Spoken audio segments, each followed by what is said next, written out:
नमस्कार, मंडल news bulletin में आपका स्वागत है। आइए पेश करते हैं आज के कुछ प्रमुख व मुख्य समाचार।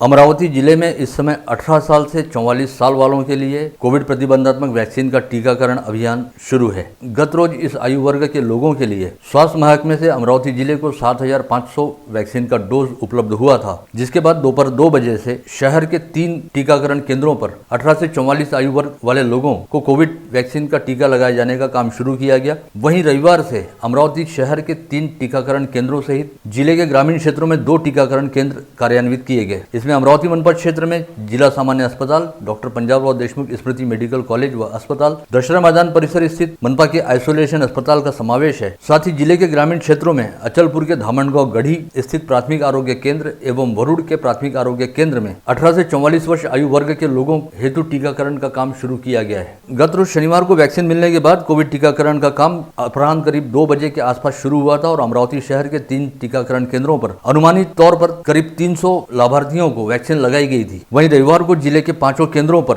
900 से अधिक लाभार्थियों ने यह टीका लगवाया। 7,500 में से करीब 1,300 वैक्सीन विगत 2 दिनों में काम आ चुकी हैं। साथ ही 6,200 वैक्सीन का स्टॉक इस आयु वर्ग के लोगों हेतु इस समय जिला स्वास्थ्य विभाग के पास उपलब्ध है, जिसके जरिए आगामी 6 दिन तक 18 से 44 वर्ष आयु वर्ग वाले लोगों का टीकाकरण किया जा सकता है। गत रोज स्वास्थ्य विभाग से मिला 7,500 वैक्सीन का स्टॉक केवल 18 से 44 वर्ष आयु वर्ग वाले लोगों के टीकाकरण हेतु ही पूरी तरह से रिजर्व रखा गया है। वहीं दूसरी ओर 45 वर्ष से अधिक आयु वाले लोगों के लिए इस समय जिला स्वास्थ्य महकमे के पास वैक्सीन का स्टॉक पूरी तरह से खत्म हो चुका है। ऐसे में शनिवार की दोपहर से अमरावती जिले में 45 वर्ष से अधिक आयु वाले लोगों का टीकाकरण करना बंद किया गया, जो रविवार को भी बंद रहा। जिला स्वास्थ्य विभाग के मुताबिक इस समय तक स्वास्थ्य संचालक कार्यालय से 45 वर्ष से अधिक आयु वाले लोगों का वैक्सीनेशन करने हेतु वैक्सीन का स्टॉक उपलब्ध कराने को लेकर किसी भी तरह का कोई संकेत या संदेश नहीं दिया गया है। अतः सोमवार को भी 45 वर्ष से अधिक आयु वाले लोगों का टीकाकरण कार्य बंद ही रहेगा। यदि सोमवार की सुबह तक 45 वर्ष से अधिक आयु वाले लोगों का टीकाकरण करने हेतु वैक्सीन का स्टॉक उपलब्ध कराया जाता है, तो फिर जिले के अधिकांश केंद्रों पर 45 वर्ष से अधिक आयु वाले लोगों के टीकाकरण कार्य को एक बार फिर शुरू किया जा सकता है। सबसे खास बात यह है कि जहां 45 वर्ष से अधिक आयु वाले लोगों को स्पॉट बुकिंग की सुविधा उपलब्ध कराई गई है, वहीं 18 से 44 वर्ष आयु वाले लोगों के लिए कोविन ऐप पर पहले से टीकाकरण हेतु पंजीयन कराना जरूरी किया गया है। लेकिन कमाल की बात यह है कि अमरावती शहर में रहने वाले लाभार्थियों को अचलपुर और वरुड़ के टीकाकरण केंद्र का एलोकेशन दिया जा रहा है। वहीं अचलपुर व वरुड़ सहित जिले के अन्य ग्रामीण क्षेत्र के लाभार्थियों को अमरावती शहर में स्थित 3 सेंटरों का एलोकेशन दिया जा रहा है। ऐसे में जिन लोगों के पास यात्रा के साधन उपलब्ध हैं, वे तो अमरावती से वरुड़ अथवा अचलपुर के बीच 50 से 80 किलोमीटर का सफर तय करते हुए वहां स्थित टीकाकरण केंद्रों पर जाकर खुद को कोविड प्रतिबंधात्मक वैक्सीन लगवा रहे हैं। किंतु जिन लोगों के पास इस तरह का कोई साधन उपलब्ध नहीं है, उनके पास अपना नंबर छोड़ने के अलावा फिलहाल अन्य कोई पर्याय नहीं है। कोविन ऐप पर चल रही इस समस्या के बारे में फिलहाल जिला स्वास्थ्य प्रशासन के पास कोई समाधान कारक जवाब नहीं है, बल्कि जिला स्वास्थ्य प्रशासन ने कहा कि इस तकनीकी दिक्कत को जल्द ही दूर कर लिया जाएगा और जो व्यक्ति जिस परिसर से वास्ता रखता है उसे उसी परिसर में स्थित टीकाकरण केंद्र का एलोकेशन दिया जाएगा। इस समय समूचे राज्य में कोरोना के मरीजों की संख्या काफी बढ़ रही है और अमरावती जिले में रोजाना 900 के पार कोरोना पॉजिटिव मरीज पाए जा रहे हैं। ऐसे में प्रशासन ने सभी विभागों को सतर्क रहने के आदेश दिए हैं। साथ ही रेल प्रशासन ने राज्य अंतर्गत दौड़ने वाली कई रेलगाड़ियों को रद्द कर दिया है, लेकिन इस समय तिरुपति, हावड़ा, अहमदाबाद व राजस्थान से आने वाली ट्रेनें शुरू हैं। इन रेलगाड़ियों से आने वाले यात्रियों की रेलवे स्टेशन पर कड़ी जांच करने के आदेश दिए गए हैं। मंडल न्यूज की टीम ने रविवार की दोपहर करीब 2:30 बजे बडनेरा रेलवे स्टेशन का प्रत्यक्ष मुआयना किया। इस समय देखा गया कि रेलवे स्टेशन के मुख्य प्रवेश द्वार पर तैनात मनपा की टीम द्वारा केवल कोविड टेस्ट की खानापूर्ति की जा रही है। हालांकि रेलवे स्टेशन से बाहर निकलने वाले सभी रास्ते बंद किए गए हैं और केवल मुख्य प्रवेश द्वार को ही आवागमन के लिए खुला रखा गया है। इस समय कोरोना के डर की वजह से रेलवे से आने वाले यात्रियों की संख्या भी नहीं के बराबर है। एक रेलगाड़ी से मात्र 10 से 12 यात्री बडनेरा स्टेशन पर उतर रहे हैं, किंतु मनपा के दल को केवल राजस्थान व गुजरात से आने वाले यात्रियों की टेस्ट करने के ही निर्देश दिए गए हैं। ऐसे में अन्य रेलगाड़ियों से आने वाले रेल यात्रियों की इस स्वास्थ्य पथक द्वारा जांच नहीं की जा रही। रविवार की दोपहर 2:30 बजे बडनेरा स्टेशन पर तिरुपति ट्रेन रुकी। इस ट्रेन से 10 यात्री उतरे, लेकिन इन यात्रियों की टेस्ट नहीं की गई। इसके बाद दोपहर 2:45 बजे अहमदाबाद पूरी ट्रेन बडनेरा रेलवे स्टेशन पर पहुंची। इस ट्रेन से केवल 8 यात्री स्टेशन पर उतरे, लेकिन यहां तैनात टीम ने यात्रा शुरू करने से 72 घंटे पहले की गई उनकी कोविड टेस्ट रिपोर्ट नहीं देखी, बल्कि कई यात्रियों की केवल थर्मल स्क्रीनिंग ही की गई। एक युवक गुजरात के भुज से आया था। उसका कहना था कि उसने कोविड वैक्सीन के दोनों डोज लिए हैं, लेकिन उसके पास प्रमाण पत्र नहीं था। उसे केवल थर्मल स्क्रीनिंग कर रवाना किया गया। इस यात्री का शारीरिक तापमान 88 डिग्री बताया गया। इस तरह से बडनेरा रेलवे स्टेशन पर यात्रियों की टेस्ट करने के नाम पर टेस्ट करने की खानापूर्ति की जा रही है। यहाँ पर तैनात मनपा शिक्षा विभाग के सचिन कराले, शेख अजीम व लैब टेक्नीशियन अक्षय धोटे के अनुसार रविवार को सुबह से दोपहर 3 बजे तक 3 रेलगाड़ियों में केवल 37 यात्री ही बडनेरा रेलवे स्टेशन पर उतरे हैं और यहाँ से अमरावती शहर पहुंचे हैं। कोविड संक्रमण की दूसरी लहर को देखते हुए केंद्रीय माध्यमिक शिक्षा बोर्ड यानी सीबीएसई द्वारा कक्षा 10वीं की परीक्षा रद्द करने का निर्णय लिया गया था। बोर्ड ने अब इन विद्यार्थियों के लिए अंक वितरण की पद्धति घोषित की है। अंक वितरण की जिम्मेदारी शालाओं पर सौंपी गई है और परीक्षा का परिणाम आगामी 20 जून को घोषित किया जाएगा। बोर्ड द्वारा दी गई जानकारी के मुताबिक शालाओं को हमेशा की तरह हर विषय के लिए 20 अंक इंटरनल असेसमेंट के रूप में देने हैं और 80 अंकों का वितरण साल भर में शालाओं द्वारा ली गई विविध टेस्ट में विद्यार्थियों के प्रदर्शन के आधार पर देने हैं। लेकिन इससे पहले कक्षा 10वीं की परीक्षा में शालाओं के कामकाज को देखते हुए अंक वितरण करने की सतर्कता शालाओं को बरतनी होगी, ऐसा भी बोर्ड द्वारा कहा गया। इसके लिए शालाओं को मुख्याध्यापक की अध्यक्षता में 8 सदस्यीय समिति स्थापित करने की सूचना बोर्ड द्वारा की गई है।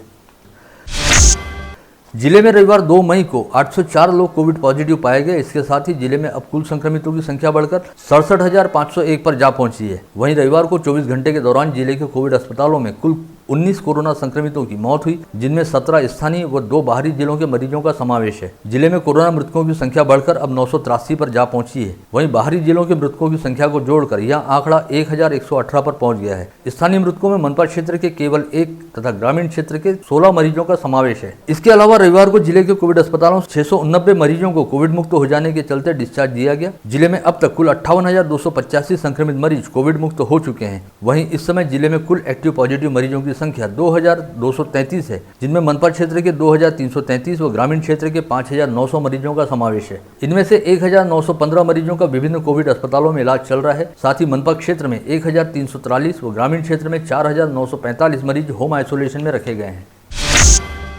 इसके अलावा अमरावती संभाग में रविवार को कुल 3,808 नए कोविड संक्रमित मरीज पाए गए, जिनमें अकोला के 553, यवतमाल के 768, बुल्ढाना के 1,003 व वाशिम के 680 मरीजों का समावेश रहा। साथ ही संभाग में रविवार को 4,133 मरीज कोविड मुक्त भी हुए, जिनमें अकोला के 579, यवतमाल के 994, बुल्ढाना के 1,143 व वाशिम के 718 मरीज शामिल हैं। अमरावती संभाग में अब तक कुल 2,59,307 कोविड संक्रमित मरीज पाए जा चुके हैं, जिसमें से 2,25,315 मरीज कोविड मुक्त हो चुके हैं। वहीं 3,732 संक्रमित मरीजों का इस दौरान निधन हो चुका है।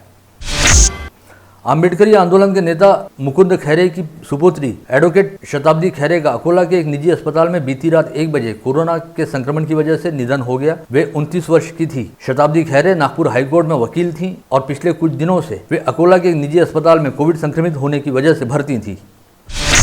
The institute of chartered accountants of India की अमरावती शाखा द्वारा अमरावती टैक्स बार एसोसिएशन व जेसीआई अमरावती सेंचुरियन के संयुक्त सहयोग से रविवार 2 मई को सातुर्ना परिसर स्थित सीए भवन में रक्तदान शिविर का आयोजन किया गया। सुबह 9 से दोपहर 1 बजे तक चले इस शिविर में करीब 50 सीए सदस्यों द्वारा स्वयं स्फूर्त रूप से रक्तदान किया गया, जिसमें युवा सदस्यों की संख्या सबसे अधिक रही, जिन्हें आगामी दिनों में कोविड प्रतिबंधात्मक वैक्सीन लगवाना है। आज अपन ने सीए ब्रांच पे ब्लड डोनेशन कैंप रखा संयुक्त में जेसीआई अमरावती सेंचुरियन और टैक्स बार एसोसिएशन अमरावती के साथ में। तो मैंने ये सभी से अपील करता हूँ कि इसमें 18 साल से जो 45 साल वालों को वैक्सीन लगने वाला है, 1 मई से चालू होने वाला है, उस उपलक्ष्य में हमने पहले रक्तदान शिविर रखा ताकि वो जो भी वैक्सीन लगा लेंगे वो बाद में ब्लड नहीं दे पाते। और जैसे कि आप देखते हैं कि अपने शहर में पिछले दिनों में ऑक्सीजन की बहुत किल्लत गई, वैसे ब्लड की ना जाए, इसीलिए ये रक्तदान शिविर रखा गया है। और मैं सभी से अपील करता हूँ ज़्यादा से ज़्यादा इसमें सहभाग लेके जहाँ पे भी ब्लड डोनेशन होए तो वहाँ पे आप रक्तदान जरूर करिए वैक्सीनेशन के पहले, ताकि उससे अपने शहर में बोलो और अपने नियरेस्ट रिलेटिव वगैरह को सभी को लेके आइए और इंसिस्ट करिए ताकि वो अपना ब्लड दे के दूसरों की जान भी बचा सके और वक्त आने पे उनको भी ब्लड मिल जाए ब्लड बैंक से। इसी के साथ धन्यवाद। इस समय जिले में कोविड संक्रमितों की लगातार बढ़ती संख्या एवं रक्त संबंधी किल्लत को देखते हुए प्रमोद राठी नवयुवक मित्र परिवार की ओर से रविवार 2 मई को शहर में रक्तदान शिविर का आयोजन किया गया, जिसमें 65 रक्तदाताओं ने स्वयं स्फूर्त रूप से अपना रक्तदान किया। शहर के सबनीस प्लॉट स्थित रेडियंट सुपर स्पेशलिटी हॉस्पिटल में अस्पताल प्रबंधन के निवेदन पर मनपा के दमकल विभाग ने फायर मॉक ड्रिल करते हुए अस्पताल में कार्यरत कर्मचारियों को किसी भी आपात स्थिति में बचाव कार्यों को लेकर प्रशिक्षण दिया। साथ ही आग लगने की स्थिति में उसे बुझाने और लोगों को बचाने हेतु कौन से कदम उठाए जाएं, इस बारे में मार्गदर्शन किया। आग लगने के बाद सबसे पहले आप अलार्म बजेगा, सतर्क हो जाएंगे। आपके पास में पूरा सिस्टम लगा हुआ है, पैनल में पता चल जाता फर्स्ट फ्लोर पे सेकंड फ्लोर पर फायर हुआ है, ठीक है, आग लगी है। जब आपको इन्फॉर्मेशन मिलती है तो वो एक मामूली सी स्टार्ट रहती है, सुनिए आप, लेकिन हम उधर नहीं जाके सीधा अपनी जान बचा के बाहर भागते हैं और उसको जो आपको जो समय मिलता है बढ़ने का, बस वही समय में आप जोरों बढ़ जाते हैं। और ऐसे समय में फर्स्ट एड आपने अगर ये फायर एक्सटिंग्विशर का यूज़ करके उस पर अटैक किया तो आप तुरंत आपको एक ही साइड में जहाँ से आपकी रोक है किसी भी जगह प्लेस, हॉस्पिटल का कोई भी प्लेस हो आप रोक सकते हैं। सिर्फ इतना है कि आपने अपने दिमाग को, माइंड को और अपने मन को स्थिर रखना चाहिए। शहर के शारदा नगर परिसर में विगत 27 फरवरी को घटित नयन लुनिया अपहरण मामले के आरोपी अज्जू के पीसीआर की अवधि आज खत्म हो जाने से राजापेट पुलिस ने अज्जू को अमरावती कोर्ट में पेश किया और न्यायालय ने उसे एमसीआर के तहत सेंट्रल जेल भेजने के आदेश जारी किए। वहीं इस अपहरण कांड का मुख्य आरोपी टकलू उर्फ इसरार को अमरावती लाए जाने के बाद वह कोविड पॉजिटिव पाया गया था। ऐसे में उसे होमगार्ड के कोविड केयर सेंटर में भर्ती किया गया था। इस दौरान राजापेट पुलिस ने अमरावती सेंट्रल जेल को पत्र लिखकर टकलू की दोबारा कोविड टेस्ट करने की मांग की थी, लेकिन अब तक अमरावती जेल ने टकलू की दोबारा कोविड टेस्ट नहीं की है। ऐसे में राजापेट पुलिस ने अमरावती जेल को एक बार फिर पत्र लिखकर आरोपी की कोविड टेस्ट करवाते हुए उसकी रिपोर्ट निगेटिव आते ही उसे राजापेट पुलिस के हवाले करने की मांग की। पुलिस के अनुसार इस आरोपी की कोविड टेस्ट रिपोर्ट निगेटिव आते ही उसे एक बार फिर कोर्ट में पेश कर पुलिस उसके पीसीआर की मांग करेगी। तब तक अज्जू अमरावती की जेल में रहेगा और दोनों से पूछताछ खत्म होने के बाद दोनों को गुजरात पुलिस के हवाले किया जाएगा।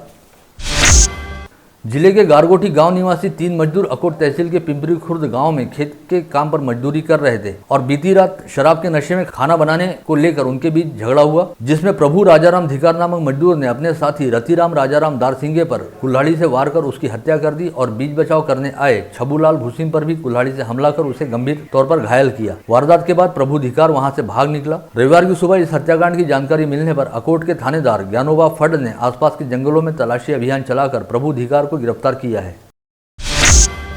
जिला ग्रामीण पुलिस की अपराध शाखा ने कल शनिवार को बेनोडा पुलिस स्टेशन अंतर्गत आने वाले वावरोली गांव में मुंबई विरुद्ध चेन्नई के बीच खेले गए आईपीएल मैच पर सट्टा खेलते हुए 7 लोगों को गिरफ्तार किया। यह सट्टा गांव के यशवंत पोल्ट्री फार्म पर खेला जा रहा था। पुलिस ने यहां से अमोल यावले, मंगेश बिजवे, नीलेश वाकोड़े, आकाश ब्राह्मणे, मुकुल गणोरकर, मनीष खड़से व विशाल ठाकरे को गिरफ्तार किया। ये सभी आरोपी वरुड क्षेत्र के निवासी हैं। आरोपियों के पास से पुलिस ने सफेद रंग की एक्टिवा गाड़ी, 17 विविध कंपनियों के मोबाइल व नगद 27,450 इस तरह कुल 12,32,070 रुपए का साहित्य भी बरामद किया।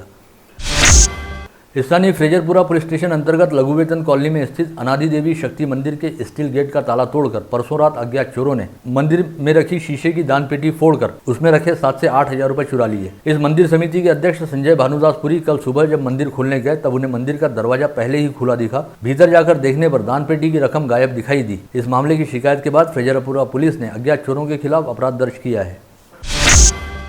वर्धा जिले के सावंगी झाड़े गांव में रविवार की सुबह 10 बजे के दौरान एक घर में मां बेटी की सड़ी गली लाश मिलने से सनसनी मच गई है। मृतक मां बेटी की शिनाख्त 80 वर्षीय सुभद्रा डोमाजी मांडवकर व 45 वर्षीय सुरेखा हरिश्चंद्र पाचखंडे के तौर पर हुई है। ये दोनों मां बेटी अपने परिवार से अलग ही रहती थी। पिछले कुछ दिनों से सुरेखा बीमार थी और कुछ दिन पहले ही वह हिंगन घाट के अस्पताल से वापस लौटी थी, लेकिन इसके बाद दोनों मां बेटी कभी भी बाहर नहीं दिखी। जब मृतक महिला की बहू जीजाबाई मांडवकर को घर के भीतर से बदबू आती महसूस हुई तब उसने घर के भीतर जाकर देखा तो वहां दोनों मां बेटी की सड़ी गली लाशें पड़ी हुई थी। जानकारी मिलते ही पुलिस ने आकस्मिक मौत का मामला दर्ज किया है।